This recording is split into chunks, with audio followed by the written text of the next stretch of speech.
Welcome along, everybody. It is our absolute pleasure to be presenting to you this afternoon on the subject of organisational development and specifically Dialogueical D, which is a methodology that can support the transformation of systems and the discovery of new solutions across the NHS. I'm David Benson and I'm the Organisational Development Programme Director here at South Central and West CSU. And I'm joined today by Katie Bowden. Katie. Hi everyone, my name is Katie Bowden. I am a Transformation Director here at SCW with a background in OD consultancy. Thanks, Katie. So what we'll be covering today over the next 30 minutes is a quick deep dive into our current context. What's going on for us both across the environment and across the NHS as well. We're then going to do a brief introduction to Dialogueical D. So what is it all about? What does it mean? And what is its relevance at the moment to dealing with our current context, both in the world and in the NHS? We're then going to get into some audience participation. And we're going to talk to you then about what this actually means for organisational development itself. And then at the end, we're going to make sure we've got some space for questions and answers as well. So what is going on in the world at the moment? Well, you may have heard the term VUCA in the past. It was initially a US military term that was coined in the late 90s to describe the increasingly volatile, uncertain, complex and ambiguous environment that we were operating in. And it recognised that leaders could no longer learn the best ways of responding in any given circumstance, and that events were becoming increasingly difficult to prepare for. And this was really highlighted by one quote from the US military that, you can plan for everything and then someone flies a plane into a building. So the VUCA concept has been since adopted by the business world to really describe the increasingly volatile, uncertain, complex and ambiguous circumstances that all leaders are facing into on a daily basis. It recognises that traditional training is no longer effective and that leaders in today's world need to demonstrate a whole new set of competencies in order to navigate the new world of work. The VUCA concept was built upon by research by Bob Johansson at the Institute for the Future. He recognised that in the continuing VUCA world, there was a required set of new leadership competencies and skills, and that these were summarised as vision, understanding, clarity, and agility. And with these new competencies and skills, there was a whole new set of attributes that were required by leaders to work effectively. So leading effectively in a VUCA world would require leaders to be insightful, humble, curious, and agile in their approach. And Dialogueical D is one of the tools that can be used in order to support sense making across organisations and systems such as the NHS. So as we continue to face into this VUCA world and make sense of this new world order, how do we go about doing that? And in particular, what are some of the challenges facing the NHS? Katie. Thanks, David. So the volatile, uncertain, complex and ambiguous world we live in is being navigated by the newly formed ICSs and ICBs who are establishing themselves in this new era of complexity. To truly enable subsidiarity and place-based decision-making requires authentic system thinking and system working.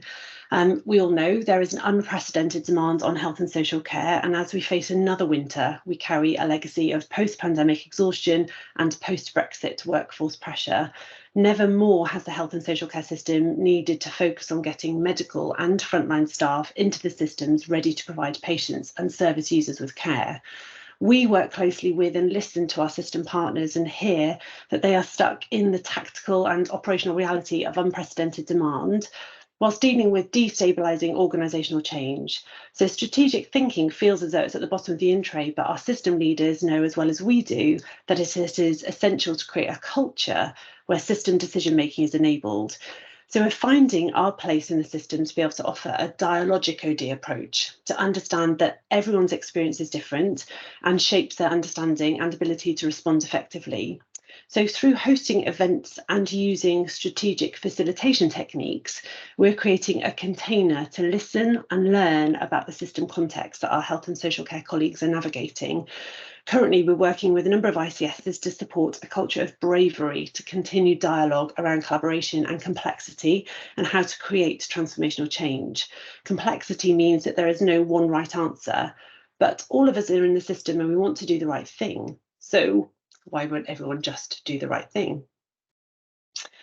So next slide, please, David. Dialogueical D is an approach which recognises that diverse views and ideas lead to the emergence of new possibilities. Perspective is everything. So understanding that your organisation isn't real, but is in fact a story inside everyone's head, which they write themselves and that we have no direct control over, is really critical to enabling generative and transformational change. Dialogue is everything, as is creating a culture where we enable conversations to transform complex systems. So when Dialogueical D is applied, the change is generative rather than planned. Rather than applying a top-down set of plans, change leaders allow a generative dialogue and host conversations where diverse ideas emerge. This can compel people to act in new ways that are beneficial to them and to others. The compelling outcome is that it can continue to shift the discourse and results in new sense-making, which in turn results in new actions. So this table sets out the difference between what you may be more familiar with, which is the traditional Diagnostico D approach, and that of Dialogueical D. Diagnostico D regards organisations as living systems, whereas Dialogueical D considers them to be like networks of sense-making. The traditional diagnostic approach suggests that change can be created, planned and managed, whereas Dialogueical D change through self-organising and recognising that change is continuous, emergent and cyclical, rather than linear and goal-oriented. There is a stronger emphasis on mindset change in Dialogueical D, and most importantly, recognises that there is not one version of the truth. And as OD practitioners and consultants, the way that we create containers to support brave conversations and to produce generative ideas which lead to change is what sets it apart. And the way that we enable system decision making and the role that we play in the systems is an essential role for enabling conversations to create transformational change in complexity. So what do we need to do differently? So recognizing that bringing about transformational change requires a different approach to the traditional methods of organizational development, consulting and support, we turn to the OD guru Edgar Schein, who has developed a new approach that he calls humble consulting, which underpins our approach here at South Central and West in how we work with our partners and colleagues to discover and diagnose some of the wicked problems that they are facing into. Edgar himself says it's best, so let's hear from the man himself. The first and most important reason for writing a new book is that in my recent experiences as a consultant with organizations, I found that the problems that they have and that they are confronting me as a consultant with are much more complex, systemic, difficult to diagnose and figure out. And so I really have, from experience, evolved a kind of a new model, which I'm calling humble consulting. Humble because I am humble in the face of the complexity, and I'm also humble with respect to honoring the fact that the client is the one who owns the problem, and I have to be helpful and not overbearing in helping that client. Now, the essence of that is, first of all, I have to have a different relationship with the client, which I'm calling a level 2 relationship, which is more personal. And that has to begin from the moment of my first interaction with the client, by being more caring about his or her problem, being more committed to being helpful, whatever that may mean, and most importantly, drawing on curiosity. The attitude of really enabling us both to get more personal hinges on this curiosity, caring, and commitment. Now, as we get more personal, I found that this notion of having a diagnostic period followed by intervention is absolutely not the way this process works at all. It works with the recognition that the very first response I make to a client on the phone or over lunch or whatever is already an intervention, which produces some information from me, which is diagnostic, which leads me to another intervention in what I say. And it's that sequence of back and forth, intervening and getting more information, again hinging on genuine curiosity, that enables us to get to a relationship where together we will not figure out what is the solution to a problem, but rather what is a next adaptive move that the client can make to begin to deal with what's worrying him or her. So the adaptive move as a notion of what to do really replaces the whole concept of intervention, because we're intervening all the time, but as we get more personal, we can develop together something that will be an adaptive move that will in turn change the situation, that will require the next adaptive move, so that really helpful, humble consulting is much more of an improvisation, iterative, personal process. That's pretty good. Thank you, Edgar. So as you can hear from that, this idea that it's an iterative process, that every intervention that we make as OD consultants or OD practitioners has an effect on the system and has effect on the client or the person that you're speaking to, the leader, is really critical. And taking a much more humble approach to the way that we do consulting. So stopping being solutions led and being much more curious and compassionate in the way that we hold ourselves in these dialogues with leaders is absolutely critical in terms of our approach to organizational development. And we're really curious to hear now what you think. So we've given you some thoughts and ideas there about Dialogueical D and the concept of being a humble consultant. So what we're really curious to hear from each of you is, what makes for a really good open dialogue, and what are some of the things that get in the way? So we're going to go for some audience participation now. So if you'd like to use your web browser or your mobile device to access Mentimeter at www.menti.com, and if you can use the code 58061369, we'd like to ask you 2 questions. So just while you log into that, I'll set up the board in the background.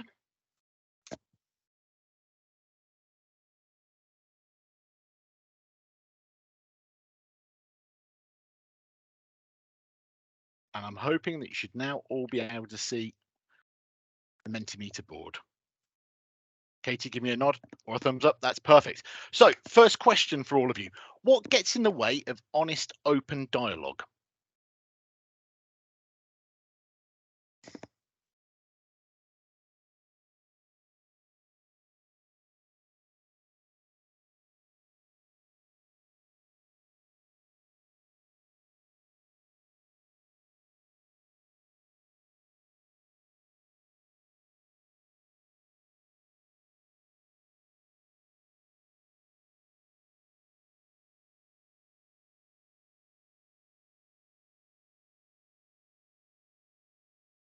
I love some of this stuff that's coming through already in terms of that hidden agendas, the trust, the fear, the politics, the language that get in the way, all of which is absolutely critical when you're doing Dialogueical D, to spend time really understanding the client, understanding some of the wicked challenges that they're facing into, and some of those expectations that they might have. Confidence and being misunderstood as well, David. I think that's really, really critical. Absolutely. Fear of retribution. I love the fact that they are paying clients. Absolutely. Trying to get people to understand that this really iterative process around diagnosing wicked problems is really critical to finding the right solutions. And they aren't necessarily held by one individual. Those solutions will bubble up from across the organization, not necessarily the leaders in charge.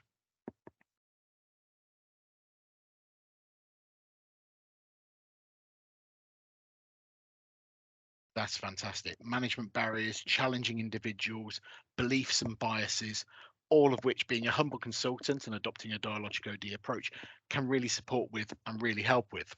So that's fantastic. Thank you very much, everybody. So the next question we have for you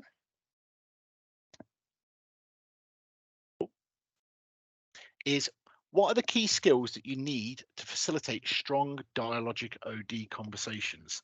So we're curious to hear what you think in terms of some of those skills that are required to be able to go in and create that climate and that environment to really enable these conversations to happen.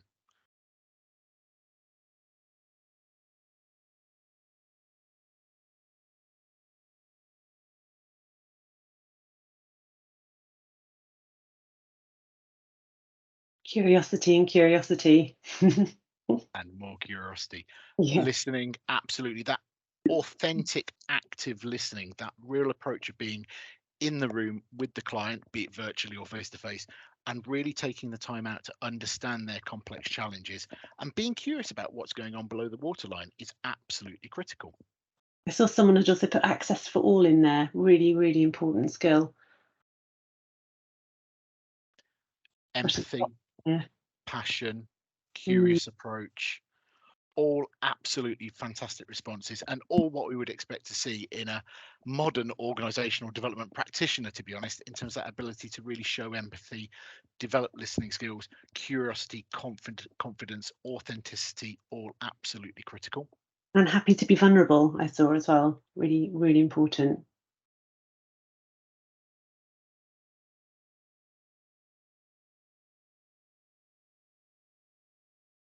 That's fantastic. Thank you very much, everybody. And again, a really good reflection on some of those skills that we spoke about right at the start of the presentation around the response to the VUCA environment.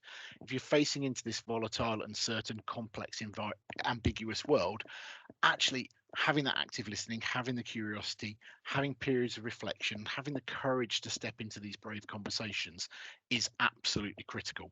So thank you very much, everybody, for that. That's some fabulous audience participation. One moment to get back to the slide deck.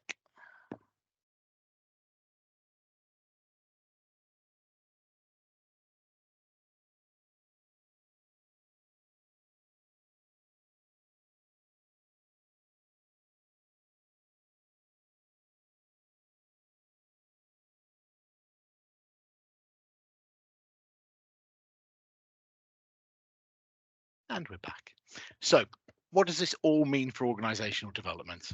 Well, Dialogic OD very much recognizes that we can no longer be solutions led and that there may not be a clear solution or answer to some of the wicked problems that leaders across the NHS are faced with. Rather, it recognizes that exploration and openness to new ideas and concepts are key to creating generative change within and across systems. Creating the right conditions and environment for these conversations to take place is critical. And at South Central West, we have formed some principles which guide all interactions with colleagues across the NHS. When designing and delivering interventions, we always ensure that everyone has a voice and a chance to be heard, that we focus on growth and development, and that we remain objective and non-judgmental in all that we do. We facilitate in an open and transparent way, and we very much include participants in any design and delivery, recognizing that solutions can exist anywhere in the system and that in many ways perception is everything. So hearing individuals' perceptions, hearing individuals' concerns, their experiences of being in an organization are absolutely critical to creating this generative change. We also focus on understanding what's going on and then finding opportunities to disrupt the narratives. So making sure that what leaders perceive as reality is actual reality and ensuring that we present challenge in a non-judgmental way is absolutely critical. And we love the fact that people lead the change themselves. When the conditions are right and the environment is right and the vision is clear, then individuals will lead solutions and will lead the change for themselves. And that way brings about far better, far more embedded change for the future.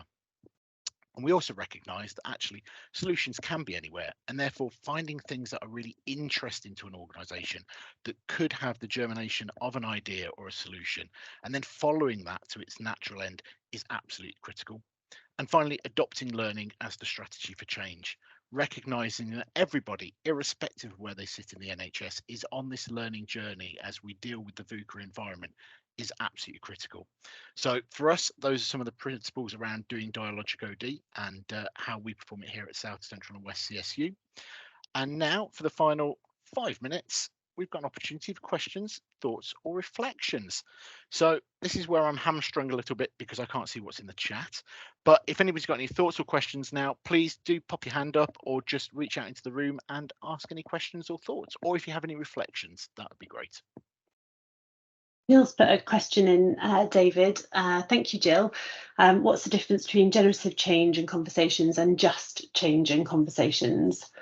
So certainly from my perspective, the element that I was referencing before, Jill, is that it's about the fact that it can develop and change and you allow it to do so. So the fact that it moves and shifts and isn't linear.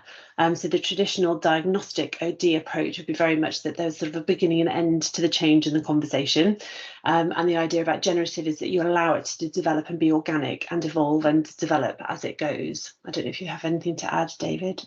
No, it's about, I'd probably reflect back the guru Edgar Shines, who said it's all an iterative process.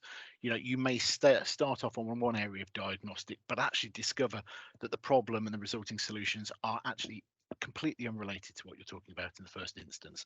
So being really open to that and recognizing that as OD practitioners, we don't necessarily have the answers, and therefore going in with a set diagnostic design deliver approach may not be appropriate in all situations.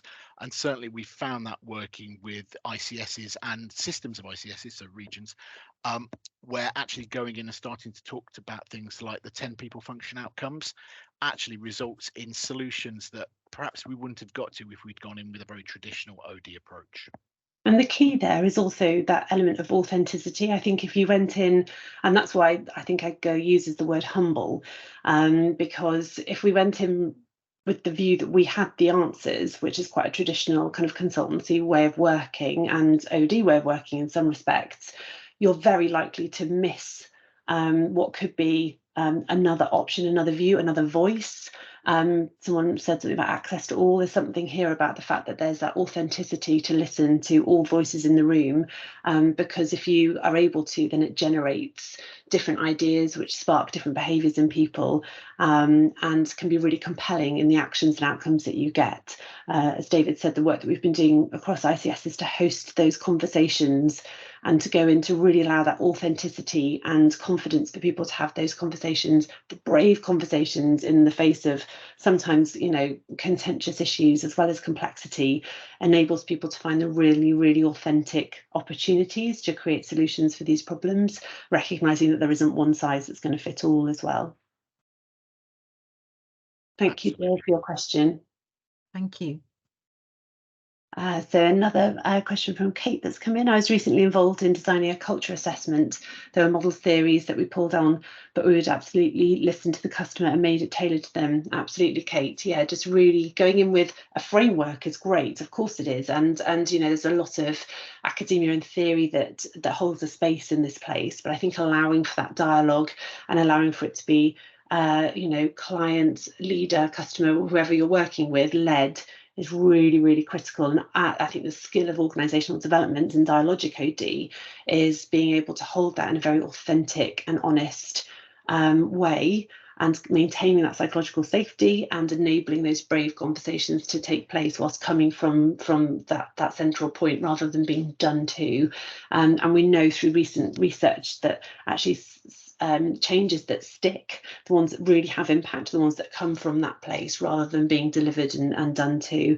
And we know from our system partners that they want to retain knowledge and understanding, and not for us to hold that for them. And that's that authentic, humble consultant relationship that we're really striving for.